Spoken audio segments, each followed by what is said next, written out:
À 82 AN, la police m'a trouvé endormi dans la rue parce que mon fils avait changé la serrure à 4 heures du matin.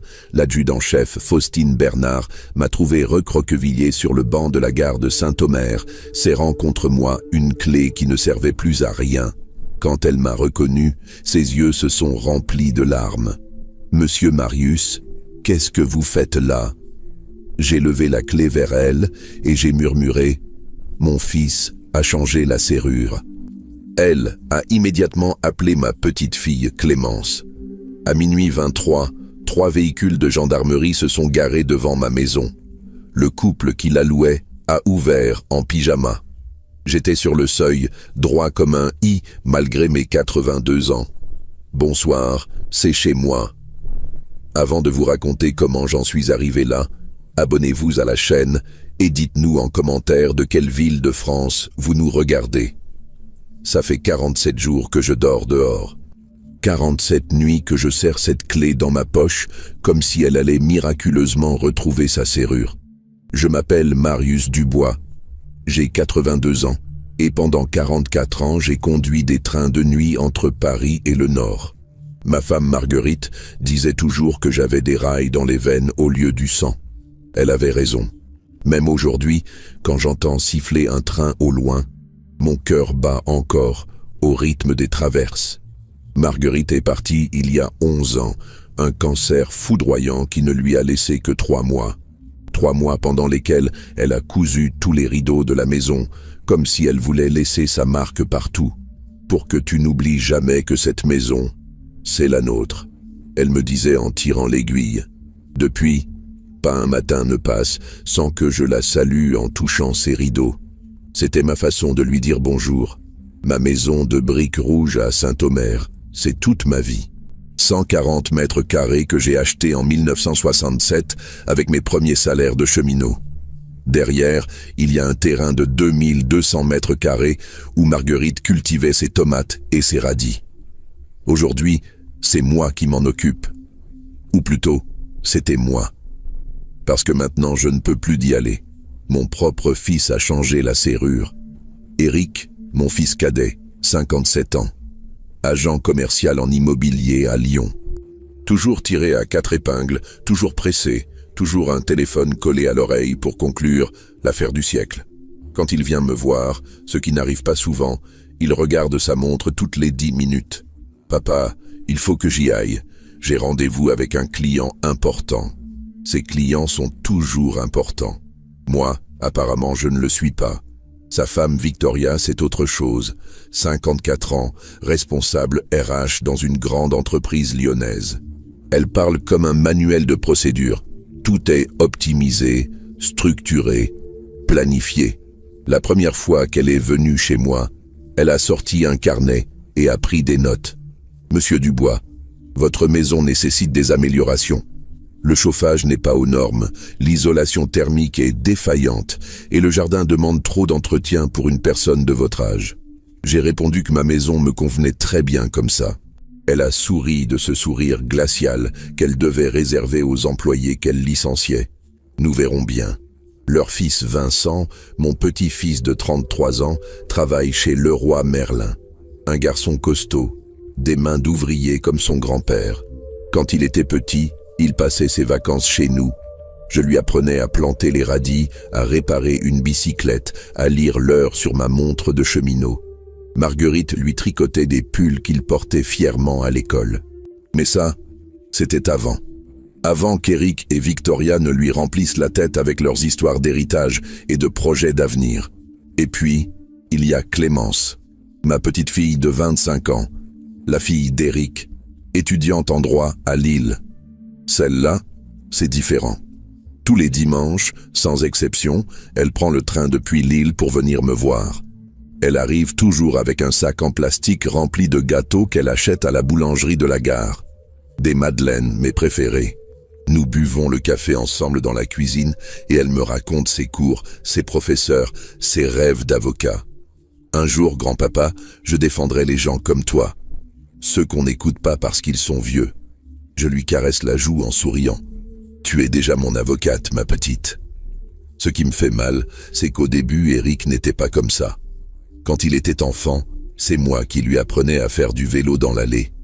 C'est moi qui l'emmenais voir passer les trains à la gare. Il voulait devenir cheminot comme papa. Papa, moi aussi je veux conduire les trains qui vont vite. Et moi, fier comme un pont, je lui expliquais comment fonctionnait une locomotive, comment on lisait les signaux, comment on respectait les horaires. Marguerite nous regardait depuis la fenêtre de la cuisine, un torchon à la main, en souriant. Mes deux hommes, elle murmurait. Mais les années ont passé. Éric a grandi, il a fait des études de commerce. Il a rencontré Victoria à Lyon. Et petit à petit, quelque chose s'est brisé entre nous. Les visites sont devenues plus rares, plus courtes. Les coups de téléphone aussi. Et quand il venait, c'était toujours pour me parler de ma maison. Papa, cette maison est trop grande pour toi. Papa, tu n'arrives plus à entretenir le jardin. Papa, il faudrait penser à vendre. Vendre ma maison, celle où j'ai vécu 43 ans avec Marguerite, celle où mes enfants ont grandi, celle où j'ai pleuré le jour où ma femme est morte. Jamais, je leur répondais, cette maison, c'est ma vie, j'y resterai jusqu'à mon dernier souffle. Mais Éric avait d'autres projets. Des projets que j'ai découverts bien plus tard, quand Clémence m'a montré ce qu'elle avait trouvé sur l'ordinateur de son père. Un fichier Excel intitulé « Projet Succession ». Tout était calculé, planifié, optimisé. La vente de la maison, la répartition de l'argent, même les frais de notaire. Et moi, j'étais prévu dans la case « Maison de retraite », budget mensuel, 1200 €. Comme un vieux meuble qu'on range au grenier. Ce qui me fait le plus mal, c'est qu'ils ont impliqué Vincent dans leur magouille. Mon petit-fils, celui à qui j'avais appris à tenir un marteau, celui qui m'appelait « Papy Marius » et qui se blottissait contre moi pour regarder les matchs de football. Éric lui a promis une partie de l'héritage s'il l'aidait. Et Vincent a accepté. Comment peut-on acheter l'amour de son propre fils? Comment peut-on transformer un petit-fils en complice contre son grand-père? Le vendredi qui a tout changé, c'était il y a 47 jours. Un vendredi de novembre froid et pluvieux. Éric est arrivé vers 14 h avec sa voiture de location et Vincent. « Papa, on est venu t'aider à faire quelques travaux. Il faut poncer le parquet de ta chambre, ça va faire beaucoup de poussière. Ce serait mieux que tu dormes ailleurs cette nuit, le temps qu'on termine. » J'ai trouvé ça bizarre. Quel besoin de poncer le parquet? Il était en parfait état. Marguerite l'avait fait refaire 5 ans avant sa mort. Mais Éric insistait. « Papa, fais-nous confiance. C'est pour ton bien. » J'ai réservé une chambre au Mercure de Saint-Omer. Une belle chambre avec la télévision et un bon lit. Tu seras mieux là-bas qu'ici avec la poussière. Vincent évitait mon regard. Il tripotait ses clés en regardant ses chaussures. « Allez, papy, c'est juste pour une nuit. Demain matin, tout sera fini. » J'ai hésité. Quelque chose me disait que ce n'était pas normal, mais c'était mon fils, mon petit-fils. Je leur faisais confiance. Quelle erreur. J'ai préparé mon petit sac de voyage. Ma trousse de toilette, une chemise de rechange, mes médicaments, et bien sûr la photo de Marguerite que je pose toujours sur ma table de nuit. Éric m'a accompagné jusqu'à l'hôtel. Il était nerveux, agité. Il parlait vite, trop vite. « Papa, repose-toi bien. Demain, tu auras une belle surprise. La maison sera comme neuve. » Le lendemain matin, je suis rentré vers 8 h. J'avais mes clés à la main comme d'habitude. J'ai glissé la clé dans la serrure.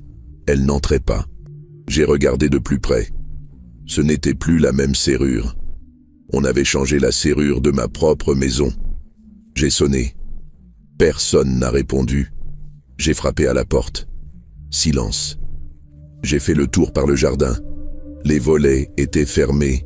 Tout était fermé. Ma maison était devenue une forteresse dont j'étais le prisonnier de l'extérieur. J'ai appelé Éric. Son téléphone sonnait dans le vide. J'ai laissé 10 messages sur son répondeur.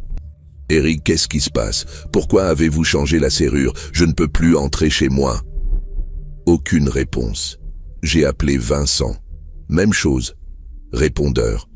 Silence. comme si j'étais devenu invisible, transparent, comme si je n'existais plus. Je suis resté devant ma porte jusqu'au soir, avec mon petit sac de voyage et ma clé inutile. Les voisins me regardaient bizarrement. Madame Rousseau, ma voisine de droite, s'est approchée. « Monsieur Dubois, ça va? Vous avez l'air perturbé. » J'ai essayé de lui expliquer, mais les mots ne sortaient pas. Comment dire qu'on est prisonnier de sa propre vie? Le soir, je suis retourné à l'hôtel. J'ai payé une 2e nuit, puis une 3e. Au bout d'une semaine, le réceptionniste m'a dit gentiment « Monsieur, il faudrait peut-être penser à chercher une solution plus durable. Nous avons besoin de la chambre. » Durable? Quelle solution durable quand votre propre fils vous vole votre maison? Quand votre petit-fils vous trahit? Quand vous découvrez que vous êtes seul au monde à 82 ans? J'ai pris mes affaires et je suis parti. Où aller? Je n'avais pas d'amis proches. Marguerite et moi, nous vivions en autarcie, heureux dans notre bulle. Nos voisins étaient gentils, mais on ne se fréquentait pas vraiment. Les collègues cheminots? La plupart sont morts ou dans des maisons de retraite à l'autre bout de la France. Je me suis retrouvé dans la rue, à 82 ans, avec mon petit sac de voyage et ma vieille clé qui ne servait plus à rien. La première nuit, j'ai dormi sur un banc près du parc municipal. Il faisait froid. Mon dos me faisait mal. J'entendais les trains passer au loin et je me souvenais du temps où j'étais de l'autre côté, au chaud dans ma cabine, maître de ma machine et de ma route.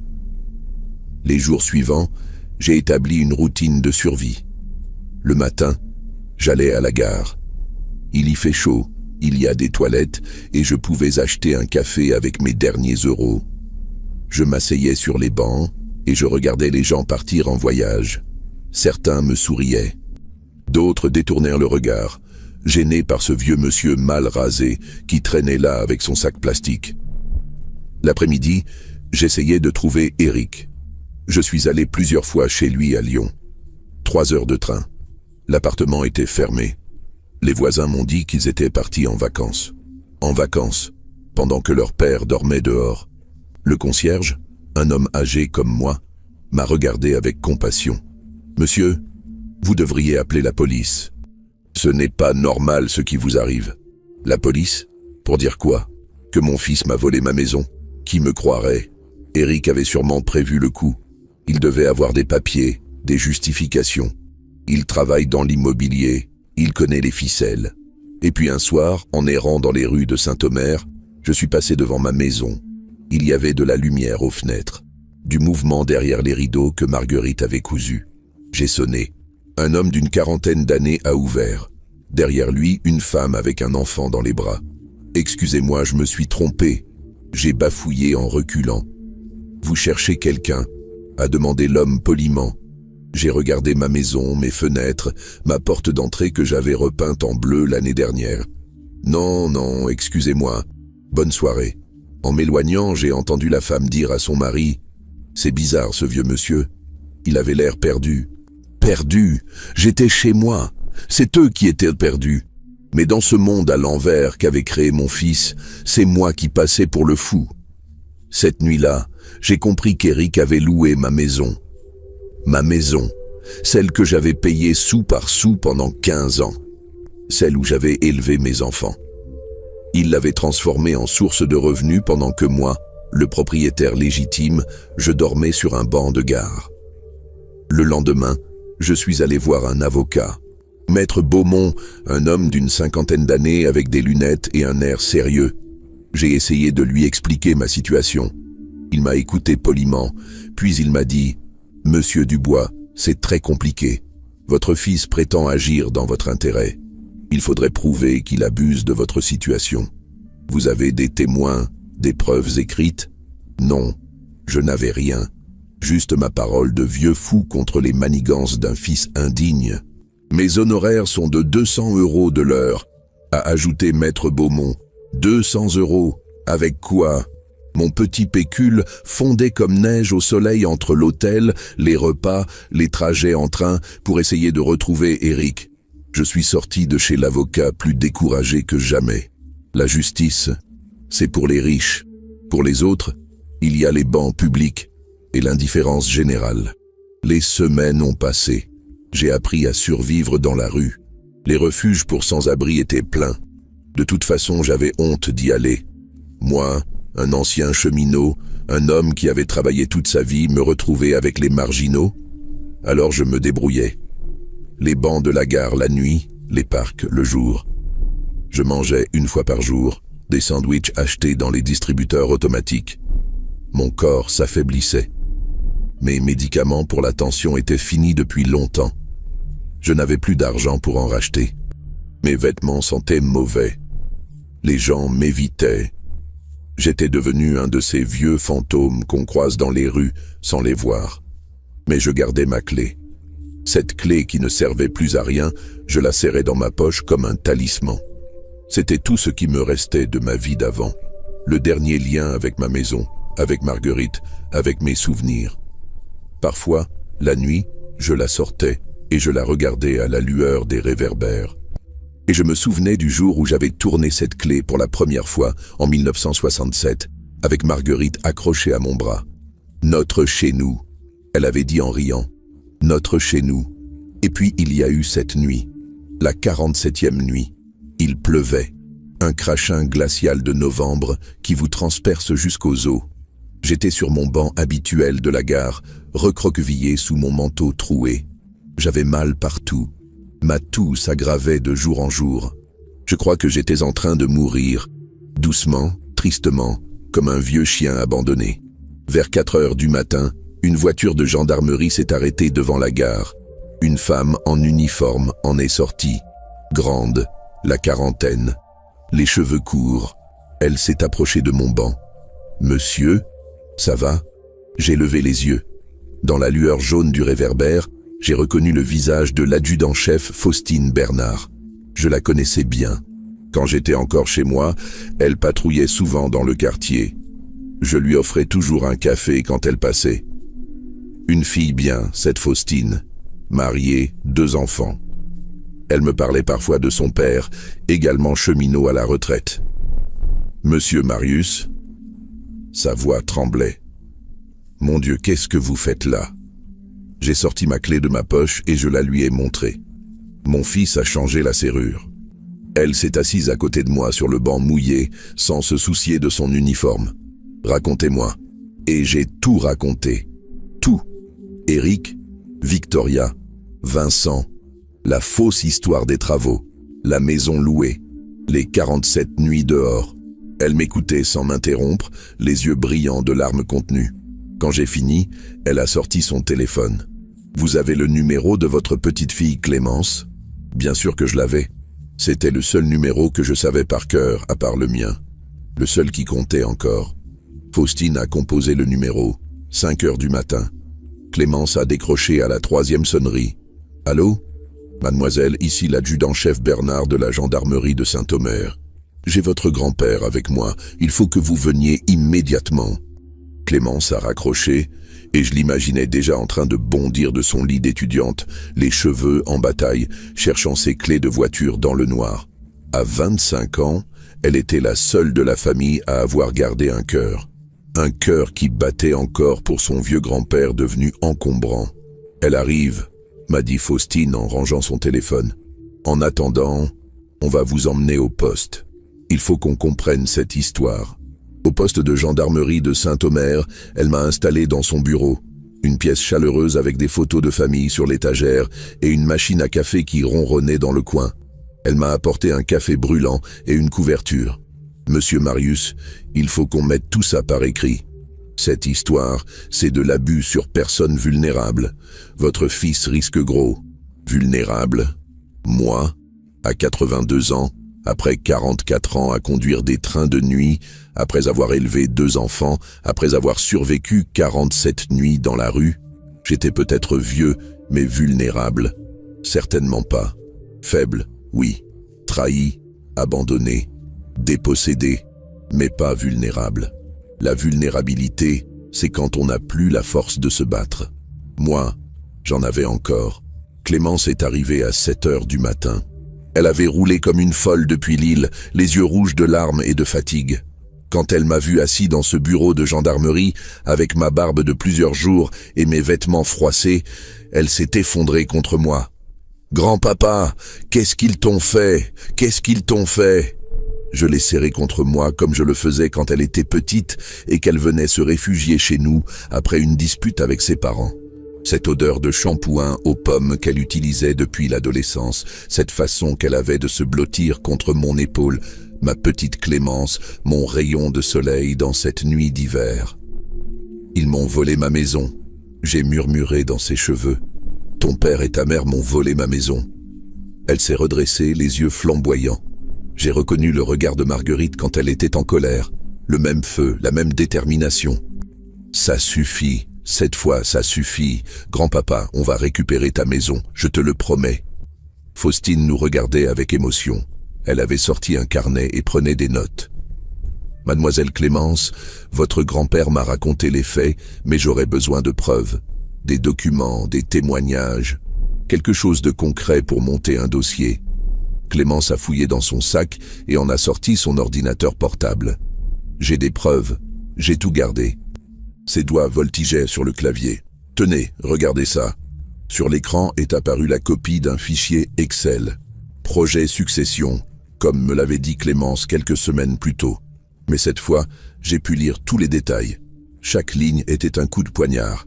Vente maison Saint-Omer, 450 000 €. Vente terrain, 600 000 €. Total, 1050 000 €. Répartition, Eric 40%, Victoria 40%, Vincent 15%, frais divers 5%. Placement Marius Maison Retraite, budget mensuel 1200 €. 1200 € par mois, alors qu'il prévoyait de se partager plus d'1 million d'euros. Et le plus révoltant, dans la case « Accord Marius », Victoria avait écrit « Signature obtenue par Vincent si nécessaire ». Ils avaient prévu de me faire signer de force. « Il y a pire », a dit Clémence en faisant défiler le document. « Regardez la date du fichier. Il a été créé il y a 8 mois. 8 mois qu'il prépare ça. Et là, tenez, les échanges de mails entre papa et maman. » Elle a ouvert la messagerie d'Eric. Des dizaines d'emails entre lui et Victoria. Je les ai lus un par un, le cœur au bord des lèvres. Le vieux s'accroche à cette baraque. Il faut qu'on trouve une solution. J'ai contacté Maître Durand. Il dit qu'avec un certificat médical, on peut faire jouer l'incapacité. Vincent est d'accord pour nous aider. Il a besoin d'argent pour acheter son appartement. Vincent, mon petit-fils, celui qui montait sur mes genoux pour que je lui raconte mes voyages en train. Il l'avait acheté avec l'argent qu'ils allaient me voler. Faustine prenait des photos de chaque document avec son téléphone. C'est énorme. On a là un délit d'abus de faiblesse, de captation d'héritage, d'expulsion illégale. Votre père et votre mère risquent de la prison ferme. Attendez, ce n'est pas fini, a dit Clémence. Elle a cliqué sur un autre dossier. J'ai aussi les captures d'écran de l'annonce Le Bon Coin. L'annonce. Ma maison.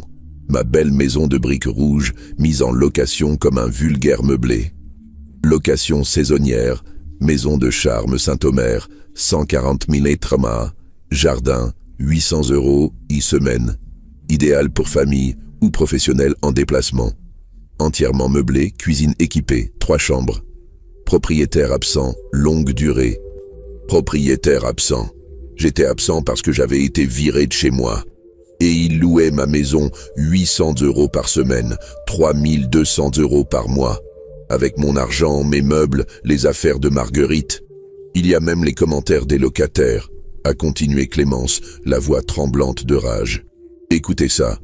Maison très bien équipée, literie confortable, propriétaire très professionnel. Professionnel. Papa qui loue la maison de son père pendant qu'il dort dehors. Faustine secouait la tête, révoltée. En 30 ans de gendarmerie, j'en ai vu des saloperies. Mais là, Monsieur Marius, on va vous récupérer cette maison, je vous le garantis. Clémence a sorti autre chose de son sac, une clé USB. Et ça, c'est le bouquet final.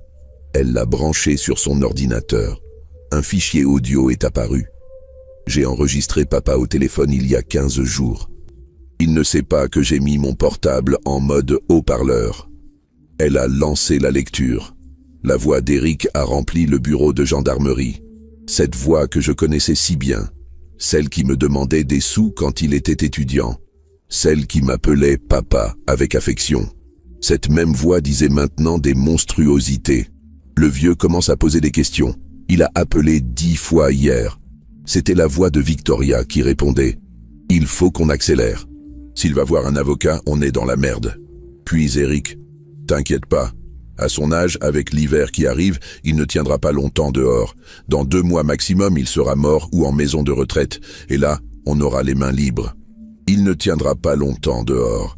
Mon propre fils espérait ma mort pour hériter plus vite. J'ai senti mes mains trembler. Pas de froid cette fois, mais de rage. Une rage comme je n'en avais jamais connue. Faustine avait stoppé l'enregistrement. Elle était blanche comme un linge. Monsieur Marius, avec ça on les tient. Non-assistance à personne en danger, mise en péril délibéré d'un ascendant. Votre fils va tomber de haut. Clémence pleurait maintenant, de vraies larmes de douleur. Grand-papa, pardonne-moi. J'aurais dû comprendre plus tôt. J'aurais dû t'aider. Je lui ai pris les mains. Ces mains douces de jeune fille qui me rappelaient celles de sa grand-mère. Ma petite, tu es la seule qui ne m'a jamais abandonné. Tu es la seule qui m'aime encore. Mais si, je t'aime. Et maintenant, on va leur montrer qu'on ne traite pas son grand-père comme ça. Faustine s'est levée. Il faut qu'on aille sur place. Maintenant, avant qu'ils aient le temps de faire disparaître les preuves. Elle a décroché son téléphone. « Chef, c'est Bernard. J'ai besoin de renfort pour une interpellation. Abus sur personne âgée avec circonstances aggravantes. » Le trajet en voiture jusqu'à ma maison s'est fait dans un silence tendu. J'étais assis à l'arrière avec Clémence, serrant sa main dans la mienne. Après 47 jours d'errance, j'allais enfin rentrer chez moi. Mais dans quelles circonstances? Quand nous sommes arrivés rue des Acacias, j'ai eu un choc. Ma haie de Troène, que j'avais taillée avec amour chaque printemps, était laissée à l'abandon. Les mauvaises herbes envahissaient l'allée. La peinture bleue de ma porte d'entrée s'écaillait. En quelques semaines, Éric avait laissé se dégrader ce que j'avais entretenu pendant 43 ans. Mais le pire, c'était de voir ma maison habitée par des étrangers.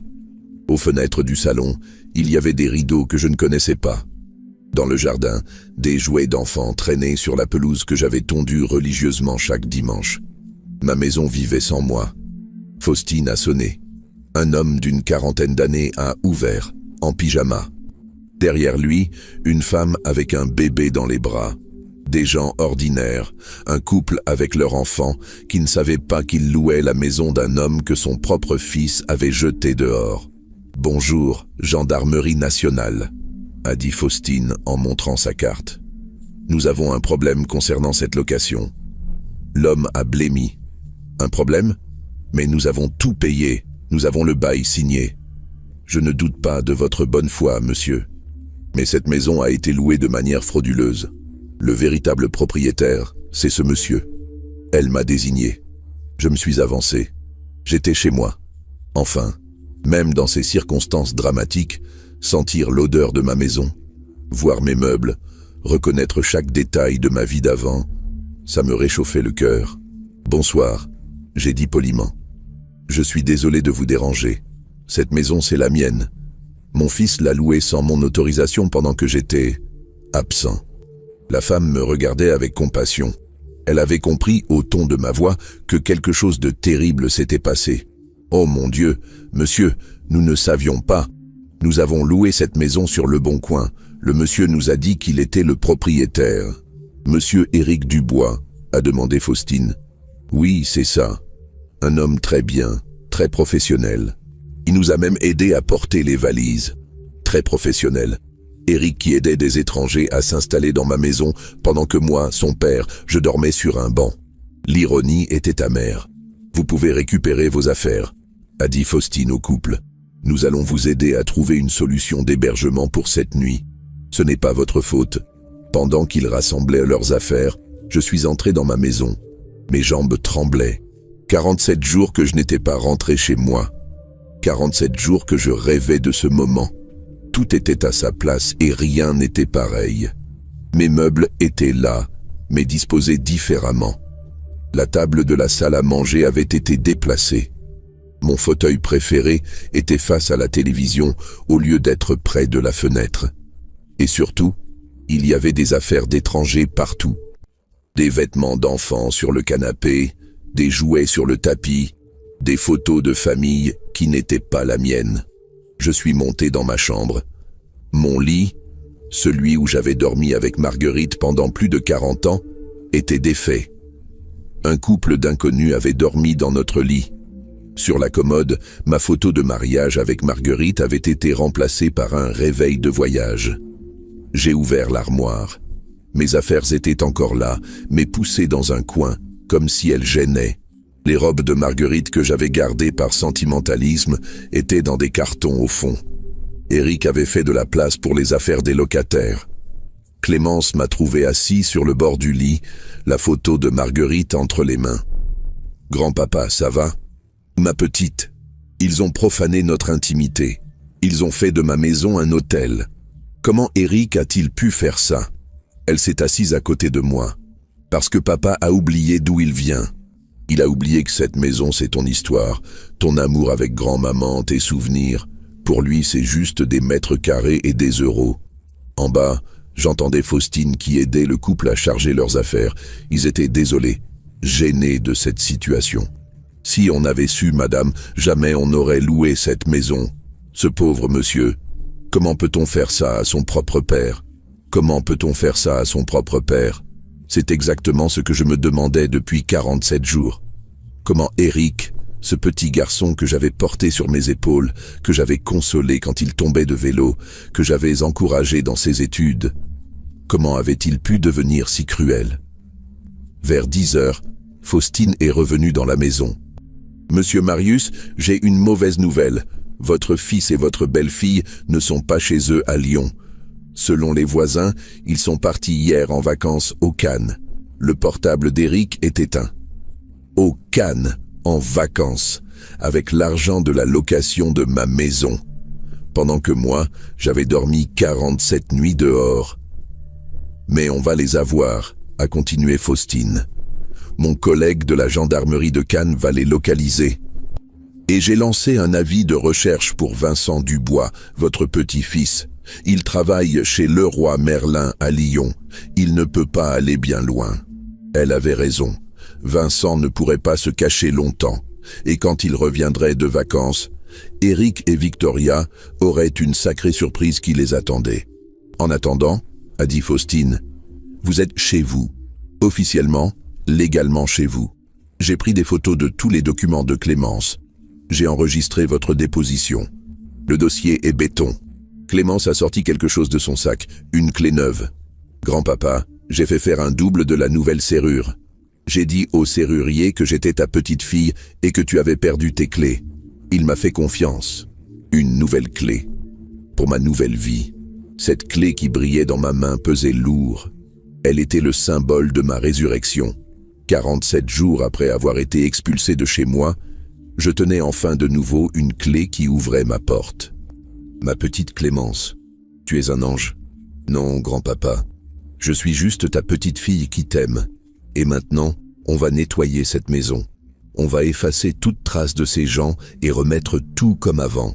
Nous avons passé la journée à remettre la maison en ordre, remettre les meubles à leur place, retrouver mes affaires dispersées, nettoyer, aérer. Clémence s'activait comme une petite abeille. Là, c'était le fauteuil de grand-maman. Et la photo de votre mariage va ici, sur la cheminée. Vers 16 heures, quelqu'un a sonné à la porte. Clémence et moi nous sommes regardés, inquiets. Et si c'était Eric qui revenait plus tôt que prévu?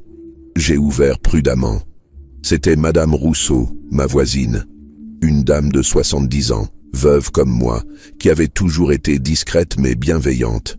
« Monsieur Dubois, vous êtes revenu. Où étiez-vous passé? Ça fait des semaines qu'on ne vous voyait plus. » Je lui ai raconté brièvement ce qui s'était passé. Ses yeux se sont remplis de larmes. « Mon Dieu, votre propre fils. Monsieur Dubois, si j'avais su, je vous aurais aidé. Pourquoi n'êtes-vous pas venu me voir? » Bonne question, pourquoi? L'orgueil sans doute, la honte aussi.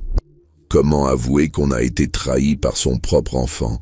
Comment demander de l'aide quand on a passé sa vie à ne compter que sur soi-même? Madame Rousseau, c'est gentil. Mais maintenant, ça va aller. Je suis rentré chez moi. Elle a regardé Clémence qui nous rejoignait. Vous devez être la petite fille, celle qui venait tous les dimanches. Vous êtes formidable, mademoiselle. C'est grâce à vous qu'il s'en sort. Clémence a rougi. J'ai juste fait ce qu'il fallait faire. Grand-papa ne méritait pas ça. Le soir, nous avons dîné dans la cuisine. Clémence avait fait des pâtes, simples mais délicieux.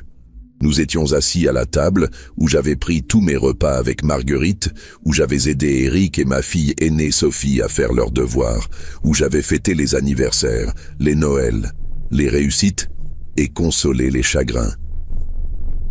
Grand-papa, il faut qu'on parle de l'avenir. Papa et maman vont revenir. Ils ne vont pas se laisser faire.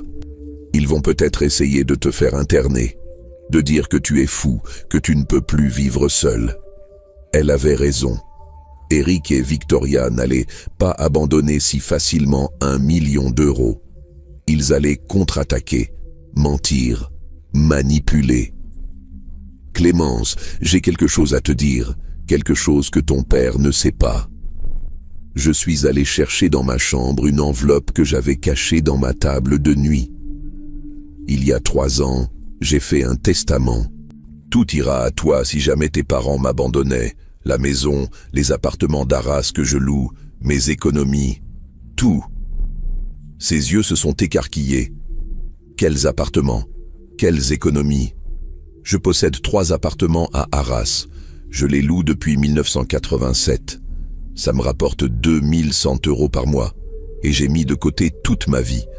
Livret A, action SNCF, placement EDF. Au total, tu hériteras de plus d'1,5 million d'euros. Clémence était bouche bée. Grand-papa, mais pourquoi tu ne m'as jamais dit ça? Parce que l'argent, ça révèle le pire chez les gens. Regarde ton père. Regarde ce qu'il est devenu quand il a appris pour la maison. Toi, ma petite, tu m'aimes pour ce que je suis, pas pour ce que j'ai. C'est pour ça que tu auras tout. Elle m'a sauté au cou en pleurant. Je m'en fiche de l'argent. Moi, je veux juste que tu sois heureux, que tu restes avec moi. Je resterai, ma petite. Maintenant que je sais que j'ai encore quelqu'un qui m'aime sur cette terre, je resterai. Nous avons regardé la télévision jusqu'à tard dans la soirée. Les informations, un film, n'importe quoi. L'important, c'était d'être ensemble, dans ma maison, dans ma vie retrouvée. Vers 23 h, Faustine a appelé. « Monsieur Marius, j'ai des nouvelles. Mon collègue de Cannes a localisé votre fils et votre belle-fille. Ils sont dans un hôtel 4 étoiles sur la Croisette. Ils seront interpellés demain matin. Et on a chopé Vincent. Il était en train de faire ses courses chez Carrefour comme si de rien n'était. Il est en garde à vue depuis 18 h. Vincent, en garde à vue. Mon petit-fils qui m'avait aidé à jardiner, qui m'appelait Papy Marius, avec tendresse. Comment en était-on arrivé là?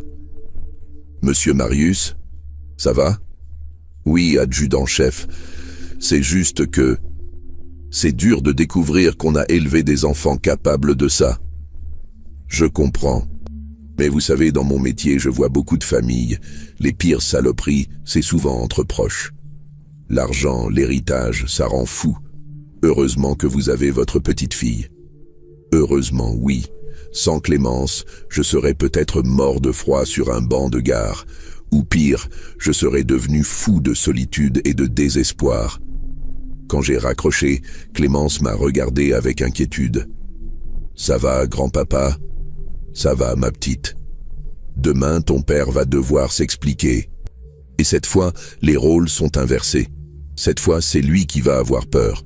Cette nuit-là, j'ai dormi dans mon lit pour la première fois depuis 47 jours.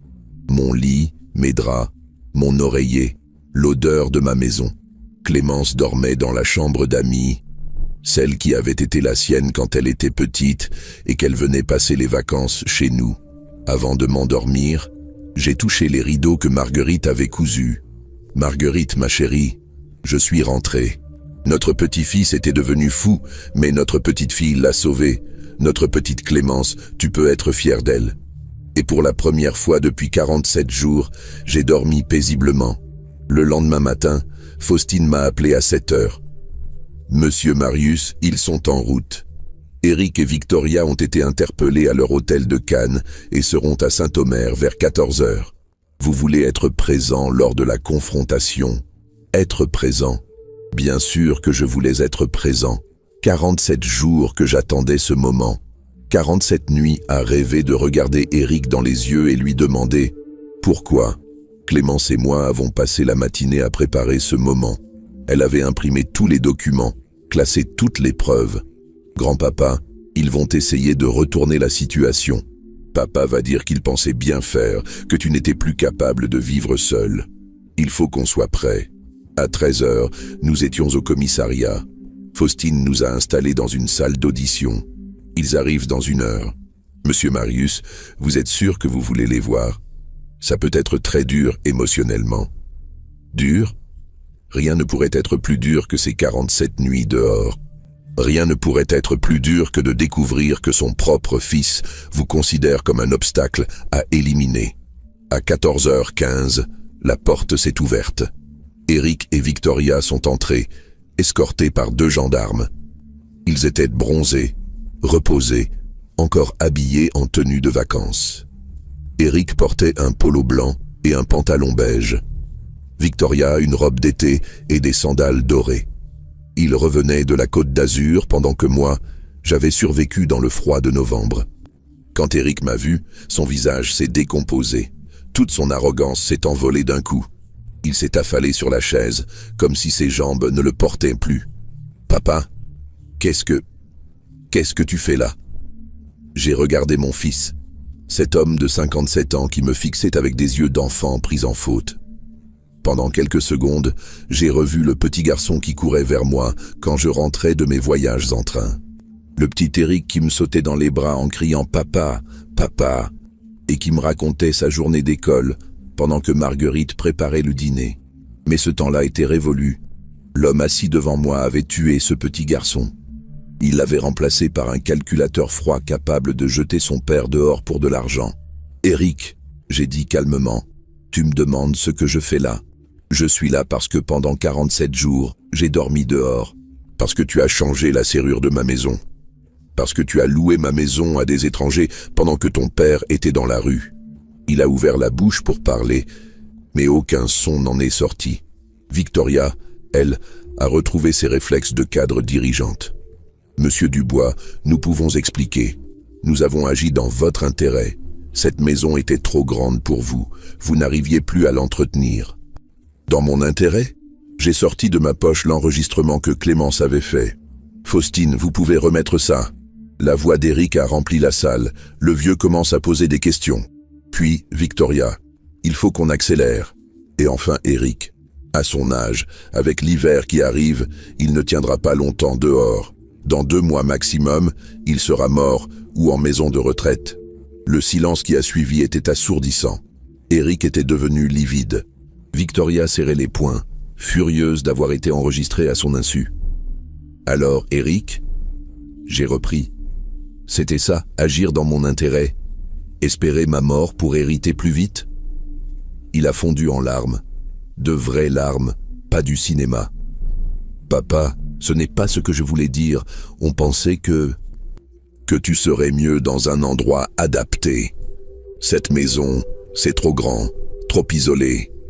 Trop isolé. Eric, cette maison, c'est toute ma vie. C'est là que ta mère et moi, on vous a élevés. C'est là qu'elle est morte. C'est là que j'ai tous mes souvenirs. Tu comprends ça? Ou alors l'argent t'a rendu complètement aveugle ?» Clémence s'est levée. Elle tremblait de colère. « Papa, comment tu as pu faire ça? Comment tu as pu laisser grand-papa dormir dehors? Tu sais qu'il a failli mourir de froid. » Eric a regardé sa fille avec désespoir. « Clémence, tu ne comprends pas. On voulait juste... » « Quoi? Vous vouliez quoi? » Elle a sorti les documents de son sac. « Ça, papa. Votre fichier Excel projet succession, où vous partagiez déjà l'héritage de grand-papa, en espérant qu'il meure vite. » Elle a étalé les papiers sur la table. Eric et Victoria découvraient qu'on avait tout. Leurs emails, leurs calculs, leurs plans sordides. Leur visage passait par toutes les couleurs. Faustine a pris la parole. « Monsieur et Madame Dubois, vous êtes accusés d'abus de faiblesse sur personnes vulnérables, d'expulsion illégale, de captation d'héritage et de non-assistance à personne en danger. Ce sont des crimes punis de 5 à 7 ans d'emprisonnement ferme. » Victoria a explosé. « C'est ridicule, nous n'avons fait qu'anticiper une situation inévitable. Cette maison aurait fini par être vendue de toute façon. Nous avons juste optimisé la transition. Optimiser la transition. » J'ai répété ces mots avec dégoût. « Victoria, tu parles de ta belle famille comme d'une restructuration d'entreprise. J'étais un être humain, pas un poste budgétaire à supprimer. » Eric pleurait toujours. « Papa, pardonne-moi. Je ne voulais pas que ça se passe comme ça. L'argent, on en avait besoin. L'appartement de Vincent, les crédits, la crise. On était dos au mur. Dos au mur. » Clémence a ricané. « Papa, vous étiez en vacances à Cannes dans un hôtel 4 étoiles. Vous étiez si dos au mur que ça. » Touché, Eric n'avait plus d'arguments. La vérité éclatait. Ils n'étaient pas dans le besoin. Ils étaient dans l'avidité. « Eric, » j'ai dit doucement, « tu te souviens quand tu étais petit? Tu voulais devenir cheminot comme papa. Tu disais que tu conduirais les plus beaux trains de France. Tu te souviens ?» Il a hoché la tête, incapable de parler. « Tu te souviens des dimanches où on réparait ton vélo ensemble dans le garage? Tu tenais les clés, moi je démontais. Ta mère nous apportait de la limonade. Tu étais heureux. Nous étions heureux. Qu'est-ce qui s'est passé, Eric? À quel moment tu as décidé que ton père ne valait plus rien? » Papa, je ne sais pas. L'argent, la pression. Victoria disait que... Ah non, Victoria a bondi. Tu ne vas pas rejeter la faute sur moi. C'est toi qui as eu l'idée. C'est toi qui as dit qu'il fallait faire quelque chose avant qu'il soit trop tard. Et voilà. Sous la pression, le beau couple uni se déchirait. Chacun essayait de sauver sa peau en accusant l'autre. Exactement ce que Faustine avait prévu. « Et Vincent ?» j'ai demandé. « Comment vous avez convaincu mon petit-fils ?» Eric a baissé la tête. Il avait besoin d'argent pour son appartement. On lui a promis 15% de la vente. 15%. Vincent avait vendu son grand-père pour 150 000 €. Le prix de la trahison avait un chiffre. « Où il est, Vincent ?» j'ai demandé à Faustine. « En garde à vue depuis hier soir. Il a tout avoué. Il regrette, il pleure. Il dit qu'il ne voulait pas vous faire de mal. Mais les larmes ne rachètent pas les actes. » J'ai fermé les yeux. Vincent qui pleure dans sa cellule. Eric qui s'effondre devant moi. Ma famille détruite par l'appât du gain. Comment Marguerite aurait-elle réagi si elle avait vu ça? Elle qui disait toujours « Marius, tant qu'on s'aime, on a tout. » Nous avions tout, et ils ont tout gâché pour de l'argent. « Monsieur Marius ?» Faustine me tendait un papier. « C'est la plainte officielle. Il faut que vous la signiez si vous voulez qu'on les poursuive. » J'ai regardé ce papier. Signer, c'était envoyer mon fils en prison. Ne pas signer, c'était cautionner ce qu'il avait fait. 47 nuits dehors. 47 nuits à croire que je mourrais seul et abandonné. J'ai signé. Victoria a hurlé. « Vous ne pouvez pas faire ça. Nous sommes ses enfants, il n'a pas le droit de nous détruire. » Vous détruire? J'ai levé les yeux vers elle. Victoria, qui a détruit qui? Qui a mis qui dehors? Qui a loué la maison de qui? Qui a espéré la mort de qui? Eric s'est approché de moi. Les gendarmes l'ont laissé faire. « Papa, s'il te plaît, retire ta plainte. On va tout arranger. On va te rendre la maison. On va tout rembourser. » Eric, tu ne peux plus rien arranger. Tu as brisé quelque chose qu'on ne peut pas réparer. Tu as brisé la confiance. Tu as brisé l'amour. Il s'est agenouillé devant moi comme quand il était petit et qu'il avait fait une grosse bêtise. « Papa, papa, pardonne-moi, j'ai été fou. L'argent m'a rendu fou. Mais je t'aime, papa, je t'aime. » Il m'aimait. Pendant 47 jours, j'avais eu le temps de réfléchir à ça. Aimer, c'est protéger. Aimer, c'est prendre soin. Aimer, c'est respecter. Eric avait fait le contraire de tout ça. Eric, si tu m'avais aimé, tu ne m'aurais pas mis dehors. Si tu m'avais aimé, tu ne m'aurais pas menti. Si tu m'avais aimé, Tu ne m'aurais pas souhaité la mort. Clémence s'est penchée vers son père. Papa, grand-papa a raison. Tu n'as pas aimé, tu as calculé, tu as planifié, tu as manipulé. Ça, ce n'est pas de l'amour. Les gendarmes ont emmené Eric et Victoria. Elle continuait à crier qu'elle allait faire appel, qu'elle allait nous attaquer pour chantage affectif. Lui se retournait vers moi avec des yeux suppliants. Au moment de sortir, il a dit « Papa, la maison, garde la maison, c'est à toi, garde tout. Mais pardonne-moi. » La porte s'est refermée sur eux. Ils étaient sortis de ma vie comme ils avaient essayé de m'en sortir, brutalement. Faustine s'est assise à côté de moi. « Monsieur Marius, ça va ?»« Ça va, adjudant-chef, c'est fini, enfin. » »« Pas tout à fait. Il va y avoir le procès. Dans 6 mois environ, ils vont avoir des avocats, ils vont essayer de minimiser, de faire du chantage affectif. Vous êtes prêts pour ça ? Clémence a pris ma main. Nous serons prêts. Grand-papa ne sera plus jamais seul. Le soir, nous sommes rentrés à la maison. Ma maison. Définitivement ma maison. Plus personne ne pourrait me la prendre. Clémence a préparé un dîner simple. Une soupe, du jambon, du fromage. Un repas de pauvre qui valait tous les banquets du monde parce qu'il était pris en famille. Grand-papa, qu'est-ce qu'on va faire maintenant ? Maintenant, ma petite, on va vivre. Toi, tu vas finir tes études de droit, tu vas devenir avocate. Et moi, je vais t'aider. Avec l'héritage que je vais te laisser, tu pourras étudier sans souci. Et papa, et Vincent, j'ai réfléchi. Eric et Vincent, mon fils et mon petit-fils. Malgré tout ce qu'ils avaient fait, malgré la trahison, malgré les 47 nuits dehors, c'était encore ma famille. Une famille brisée, mais ma famille quand même. Clémence, ton père va aller en prison, probablement 2 ou 3 ans. Vincent aussi, mais moins longtemps parce qu'il était manipulé. Quand ils sortiront, ils ne seront plus les mêmes. La prison, ça change un homme. Tu leur pardonneras ? Je ne sais pas, ma petite. Le pardon, ça ne se décrète pas. Ça vient ou ça ne vient pas. Pour l'instant, je suis juste soulagé que tout soit fini. 3 semaines plus tard, l'avocat d'Eric m'a appelé. Maître Gonzalez, un homme d'une 50aine d'années qui avait l'air gêné de défendre une cause indéfendable. Monsieur Dubois, mon client souhaite vous rencontrer. Il voudrait vous présenter ses excuses et discuter d'un arrangement. Un arrangement. Il ne lâchait donc jamais. Même en prison, Eric essayait encore de négocier. « Maître, dites à votre client que les excuses, j'en ai eu marre d'en entendre, et qu'il n'y aura aucun arrangement.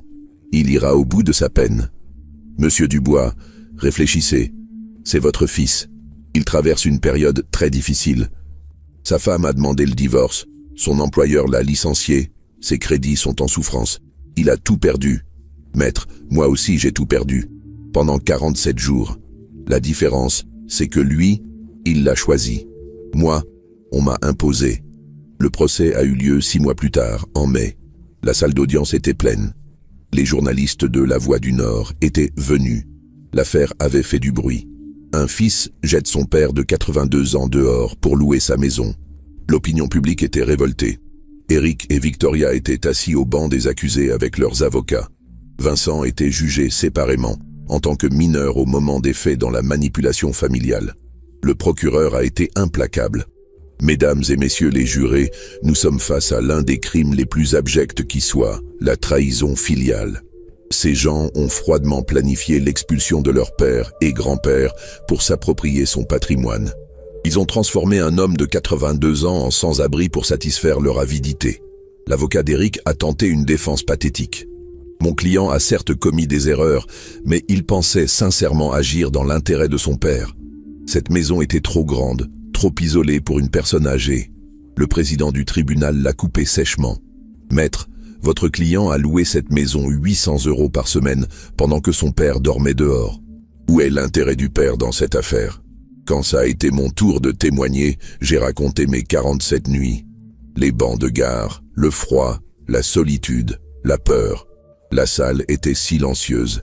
Je voyais des gens pleurer dans le public. « Monsieur Dubois, » m'a demandé le président, « que souhaitez-vous pour votre fils et votre belle-fille ?»« Monsieur le président, Je souhaite qu'ils comprennent ce qu'ils ont fait. Qu'ils comprennent qu'on ne traite pas son père comme un vieux meuble encombrant. Eric pleurait dans le box. Victoria restait de marbre, calculant encore sûrement ses chances en appel. Le verdict est tombé. 3 ans de prison ferme pour Eric, 2 ans pour Victoria, 18 mois avec sursis pour Vincent. Plus la restitution intégrale des sommes perçues illégalement et 50 000 € de dommages et intérêts. En sortant du tribunal, Clémence m'a demandé « Grand-papa, tu es content ?»« Content ? Non, ma petite, je ne suis pas content. Je suis juste soulagé. La justice a été rendue. Eric m'a écrit de prison. Une longue lettre où il s'excusait encore, où il disait qu'il avait compris, qu'il regrettait. Je l'ai lu et je l'ai rangé dans un tiroir. Peut-être qu'un jour j'y répondrai. Peut-être. Vincent m'a écrit aussi. Une lettre plus courte, plus sincère. Papy Marius, j'ai été con. J'ai tout gâché pour de l'argent. Quand je sortirai, j'aimerais qu'on se reparle. Pas pour l'héritage, juste pour être de nouveau ton petit-fils. Celle-là, j'y ai répondu. Juste quelques mots. Vincent, on verra. Le temps guérit les blessures, paraît-il. Prends soin de toi. Aujourd'hui, 2 ans après cette histoire, je vis toujours dans ma maison de briques rouges. Clémence a fini ses études de droit. Elle a ouvert un petit cabinet à Lille, spécialisé dans la défense des personnes âgées. Comme ça, grand-papa, d'autres vieux ne subiront pas ce que tu as subi. Je lui ai offert l'un de mes appartements d'Arras, pas en héritage anticipé, en cadeau, pour que tu puisses démarrer ta vie d'avocate sans souci d'argent. Eric est sorti de prison il y a 6 mois. Il vit dans un petit studio à Lyon. Il travaille comme vendeur dans un magasin de bricolage. Victoria ne lui adresse plus la parole depuis le divorce. Il m'a écrit pour me demander s'il pouvait venir me voir. Je lui ai répondu que j'y réfléchirais. Vincent a été libéré il y a 1 an. Il a trouvé un travail de menuisier près de Calais. Il m'a envoyé une photo de sa première création, une petite étagère en chêne. Pour me racheter, papy. Je la garde dans ma cuisine. Ma maison a changé. Clémence a transformé la chambre d'amis en bureau d'accueil. Tous les dimanches, elle organise un repas pour les anciens du quartier. Madame Rousseau vient, Monsieur Petit du bout de la rue, Madame Moreau qui vit seule depuis la mort de son mari. Nous parlons du bon vieux temps, de nos métiers d'autrefois, de nos enfants dispersés aux 4 vents. J'ai fait poser une plaque sur ma porte d'entrée. Maison ouverte à ceux que leurs enfants ont fermés. C'est devenu une sorte de refuge officieux pour les personnes âgées rejetées par leur famille. Pas un hébergement, juste un lieu où on peut venir parler, boire un café, se sentir encore humain. L'argent que m'ont rapporté les dommages et intérêts, je l'ai donné à une association qui aide les sans-abri. 50 000 € pour ceux qui dorment encore sur les bancs que j'ai connus. Parce que maintenant, je sais ce que c'est. Le soir, je m'assieds dans mon fauteuil face à la fenêtre du salon. Je regarde passer les trains au loin. Ces trains que j'ai conduits pendant 44 ans, ces trains qui m'ont nourri, logé, qui m'ont permis d'élever ma famille. Je pense à Marguerite. Elle me manque toujours autant, mais je sais qu'elle serait fière de moi, fière de la façon dont j'ai tenu le coup, fière de Clémence surtout, qui a sauvé son grand-père de la dérive. Ma clé, celle qui ne servait plus à rien, je l'ai gardée. Elle est accrochée dans ma cuisine, à côté de la nouvelle. Un petit musée personnel de la trahison et de la rédemption. Parfois, des visiteurs me demandent pourquoi je garde cette vieille clé. Je leur raconte mon histoire. Ils repartent en serrant leur propre clé un peu plus fort. Parce qu'une clé, ce n'est pas que du métal. C'est le symbole du chez-soi, de la sécurité, de la dignité. Quand on vous prend votre clé, on vous prend votre humanité. Quand on vous la rend, on vous rend la vie. J'ai 84 ans maintenant. Je sais que mes jours sont comptés. Mais je les vis pleinement, entouré de l'affection de Clémence et de la solidarité de mes nouveaux amis. Je n'ai plus peur de mourir. J'ai juste peur de mourir sans avoir revu Eric une dernière fois. Pas pour lui pardonner, ça c'est encore trop tôt. Juste pour lui dire que malgré tout, il reste mon fils.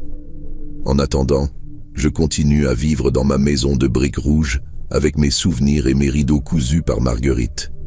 Je cultive mon jardin, je regarde passer les trains, et je savoure chaque jour comme un cadeau, parce que j'ai appris que rien n'est jamais acquis.